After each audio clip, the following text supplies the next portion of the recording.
Şöyle bir soruyla sorunuza cevap vermek isterim. Batılı devletlerin uzun ölçek üzerine düşünüp yoğunlaştığı ve bir dosya haline getirdiği anlaşma sizce Müslüman ülkelere faydalı mıdır, zararlı mıdır? Kökü bizde olmayan bir anlaşmayı biz nasıl olur da mecliste oy birliğiyle imzalarız ve yürürlüğe koyarız? Bu hakikaten çok acı bir gerçektir. İstanbul Sözleşmesi nedir? Tabii tartışılıyor. İstanbul Sözleşmesi bütün kesimlerce tartışılıyor. İstanbul Sözleşmesi bir defa İslam ümmetinin bağrına saplanmış bir hançerdir.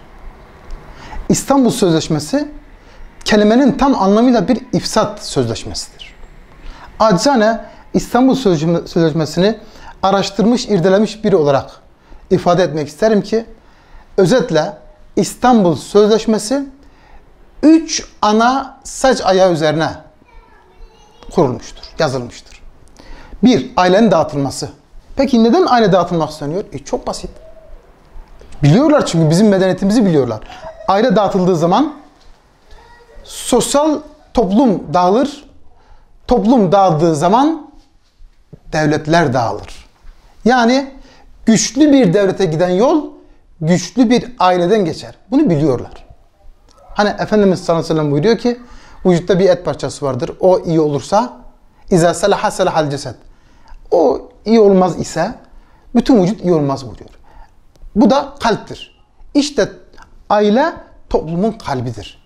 Kalbimizi elimizden almak istiyorlar. Bir, ailenin dağıtılması. İkincisi eşcinselliğin yaygınlaştırılması. Ya aman ya Rabbi. Şehit kanlarıyla alınan topraklarda bakıyorsunuz ki eşcinsel derneklerin kurulmasına izin veriliyor ve bu eşcinseller tarihte ilk defa Boğaz'da bir düğün yapıyorlar. Bunu televizyonlar naklen veriyor. Dernek kurma hakkı veriliyor. Onur yürüyüşü adı altında yürüyüş tertipleniyor. Buna müdahale edilmiyor. Bu teşvik ediliyor. Hatta Boğaz Köprüsü'nün renkleri eşcinsellerin renkleriyle donatılıyor. Yetmez. EDCEP diye bir şey çıkarıyorlar. Cinsiyet eşitliği.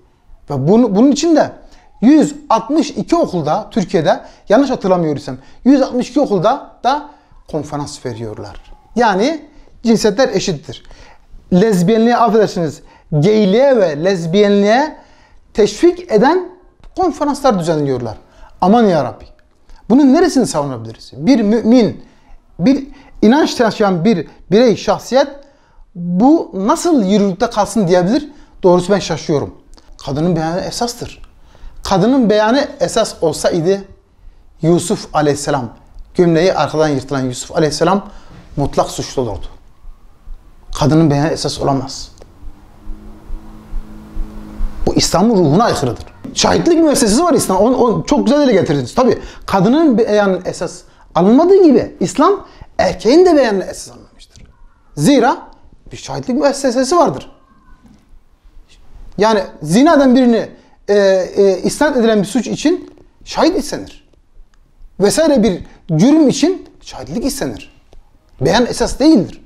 Eğer beyan esas olsaydı toplumda bir kaos meydana gelirdi.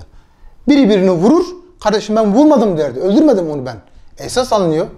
Nasıl işin içinden çıkacağız?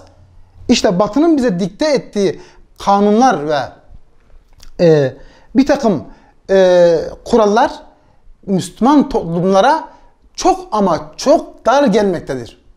Ne yapmamız gerekiyor? Yapmamız gereken şu. Kadın cinayetleri aldı başını gidiyor. Aileler her gün dağılıyor. Boşanmalar artıyor. Aile içi krizler her gün tırmanıyor. Ve işin garip tarafı bir de bu sürekli gündemde tutuluyor. İnançlı bir Müslümana düşen bu anlaşmayı ayaklarının altına alarak çiğnemek ve olduğu gibi gelen yere iade etmektir. Kaldı ki birçok Hristiyan ülkede bu anlaşmaya imza koymamıştır. Macaristan gibi, Polonya gibi, hatta Rusya, Hırvatistan çekince koymuştur. Birçok Avrupa ülkesi bile imzalamamışken biz Müslüman bir ülke olarak nasıl olur da ailelerin dağılmasına göz yumabiliriz?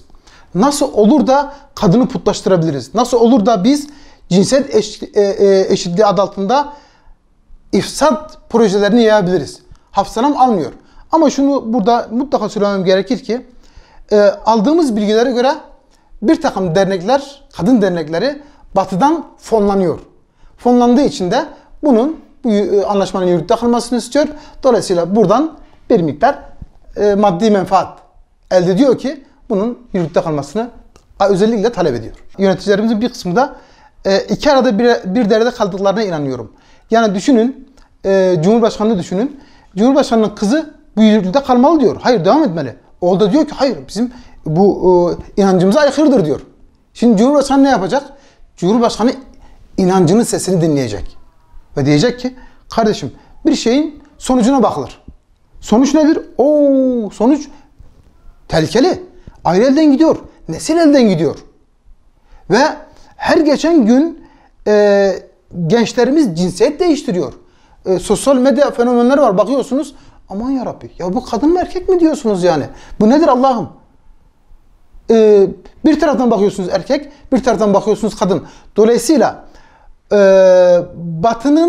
Batı'nın arkasına düşerek, Batı'nın çizmiş olduğu yolda yürüyerek İslam ümmeti yeniden ayağa kalkamaz. İslam ümmeti kendi değerleriyle buluşamaz. İslam ümmetinin kendine has bir duruşu olmalıdır. İslam ümmeti kendi değerlerini kendi kadim kitabından almalıdır.